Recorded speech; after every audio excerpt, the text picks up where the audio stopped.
আচ্ছা, ভালো আছো ভাই? বড় ভাই আসলে বড় ভাই রাসেল আহমেদ জীবন ভাই। হ্যাঁ, নিকনেম আপনার জীবন ভাই। তো নবাব বাড়িতে এসে আপনার কেমন লাগতেছে? আসলে আমাদের মাধবপুর ভালো ধরনের কোনো বিনোদন নাই। আচ্ছা, কোনোখানে আপনি যাবার এই জায়গা জায়গা নাই। এই জায়গায় এসে কি আপনার বিনোদন মনে যে হচ্ছে? আপনার বাচ্চা নিয়ে, বউ বাচ্চা নিয়ে, ফ্যামিলি নিয়ে একটা পার্কে কোনোখানে যাবেন ঘোরার জন্য, তেমন ধরনের কিছু নাই। আচ্ছা, আচ্ছা। এই যে নতুন আমাদের এলাকাতে একটা ফুচকা বাড়ি এবং নবাব বাড়ি, বিভিন্ন ২-৩টা ফাস্টফুড, টি পয়েন্ট এগুলা হচ্ছে। আচ্ছা, বলেন, বলেন কি যে নবাব বাড়ির সহ যারা আরো প্রায় ৫-৭টা যে আপনার এই রেস্টুরেন্ট হয়েছে মাধবপুরের পৌরসভায় নতুন রাস্তায়, যে শিবপুর কমিটির রাস্তায়, যে কেমন আপনার এইগুলো করাতে আপনি কি খুব খুশি যে মাধবপুর পৌরসভার ভিতরে তো এমন বিনোদনের কোনো জায়গা নাই? ধন্যবাদ তোমাকে শেখ জানরনি।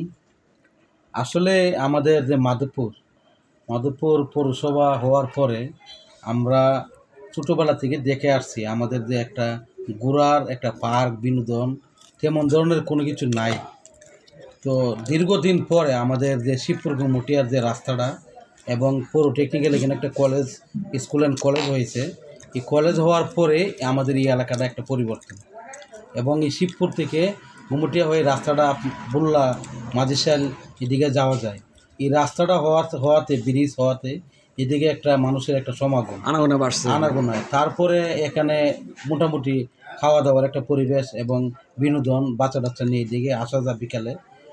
ওই ফুচকা বাড়ি এবং নবাব বাড়ি, তারপরে টি পয়েন্ট সহ আরও অনেক এখানে ফাস্টফুড আইটেম, চাইনিজ আইটেমের অনেক কিছু পাওয়া যায়। তো এখানে মানুষ বিভিন্ন জায়গা থেকে মানুষ আসে। আর আমাদের যে মাধবপুর আসলে আগের থেকে অনেক পরিবর্তন। আমাদের মাধবপুর উপজেলা সিলেট প্রবেশদ্বার মাধবপুরে অনেক পরিবর্তন বলতে ইন্ডাস্ট্রি এলাকা মাধবপুরকে বলা হয় আকিস, অনেক বড় একটা বাণিজ্যিক এলাকা যারা বলে, বাণিজ্যিক এলাকা। আকিস কোম্পানি থেকে যমুনা প্রাণ থেকে ধরে অনেক কোম্পানি আমাদের এলাকাতে। তো নবাব বাড়ির পরিচালক কে? ওই যে নবাব বাড়িতে মানসম্মত নবাব বাড়ির যে পরিচালকের নাম আমাদের ভাই সাবুদ্দিন ভাই। হ্যাঁ, এই যে হ্যাঁ, সাবুদ্দিন আহমেদ নবাব বাড়ি কর্ণধার। তো নবাব বাড়িতে ফাস্টফুড আইটেম অনেক কিছু পাওয়া যায়। এখানে বাচ্চা টাচ্চা নিয়ে আসে, বিকালে অনেক ঘোরাফেরার জায়গা বাড়ে। আপনি এখানে আইসা কি সন্তুষ্টি, স্যাটিসফাইড? আসলে আমার কাছে অনেক ভালো লাগছে। কেন বিকালবেলা আজকে যে বৃহস্পতিবার, অনেকে যে আমি যে বললাম একটু আগে অনেকে চাকরিজীবী করে মাধবপুর, অনেকে এই যে আকিস কোম্পানি, যমুনা কোম্পানি, বিভিন্ন ইন্ডাস্ট্রিতে চাকরি করতেছে। তাদের ছেলে বউ বাচ্চাকে নিয়ে ঘোরার মতো তেমন একটা জায়গা নাই, কিন্তু তারা এই বিকালবেলা এই ছোট্ট এলাকা, এই নবাব বাড়ি বিভিন্ন এই দিকে আসলে ঘোরাফেরা করতে পারে, বাচ্চা বাচ্চা নিয়ে মনের একটা প্রশান্তি একটা করতে পারে। ধন্যবাদ। তো আপনার সাথে আসছে আমাদের যে প্রবাসী ভাই, বড় ভাই সাইফুল ভাই, ইতালি থেকে আসছে, ইটালিয়ান এখানে আসে সিটিজেনশিপ, যে আমাদের সাইফুল ভাই, উনিও আছেন এখানে। উনিও আসছে। তারপরে আমাদের শ্রদ্ধি প্রবাসী যে আমাদের আলমগীর ভাই, উনিও এখানে আসতে পারে। খুবই ভালো অনুভূতি হচ্ছে, তাই না? নবাববাড়ি একটি সুন্দর মনোরম পরিবেশ। এখানে যারা আসে তারা সত্যিই খুব ভালো সময় পার করে। তারা তারপর রাসেল আহমেদ জীবন ভাই, তিনি একজন মানবিক এবং স্বেচ্ছাসেবক কর্মী।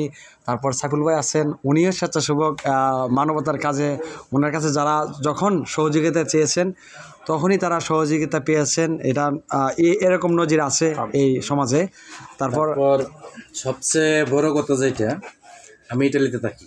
আচ্ছা, আচ্ছা। আমি পিজার শেফ। আচ্ছা, আচ্ছা। আজকে শাহাবুদ্দিনের রেস্টুরেন্টে এসে যে পিজা খেলাম, হ্যাঁ, হ্যাঁ, আমার মনে হয় আমাদের হবিগঞ্জের ভিতরে এই পিজা নাই। তার জন্য আমি শাহাবুদ্দিনের ধন্যবাদ দিব যে আরো জন শাহাবুদ্দিন বলতে নবাববাড়ি, হ্যাঁ, নবাববাড়ির যে কর্ণধার শাহাবুদ্দিন, ও যেন সামনের দিকে আর ভালোভাবে এগিয়ে যেতে পারে এবং ভালো খাবার যেন মানটা সঠিকভাবে রাখে বা আরো উন্নত করতে পারে। ধন্যবাদ শাহাবুদ্দিনকে, ধন্যবাদ সাইফুল ভাই এবং রাসেল ভাই, আমাদের ইটালিয়ান সিটিজেনশিপ সাইফুল ভাই এবং ব্যবসায়ী রাসেল ভাই, সমাজকর্মী। তারপর আরেকজন আছেন আমাদের আলমগীর ভাই, তিনিও সমাজকর্মী এবং প্রবাসী। ওনারা এখানে নবাববাড়িতে এসেছেন এবং খুব ভালো সময় পার করেছেন সন্ধ্যায়। তো সবাই ভালো থাকবেন, সুস্থ থাকবেন। সবাইকে শীতের যে শুভেচ্ছা জানিয়ে এখানেই বিদায় নিচ্ছি। সবাই ভালো থাকবেন।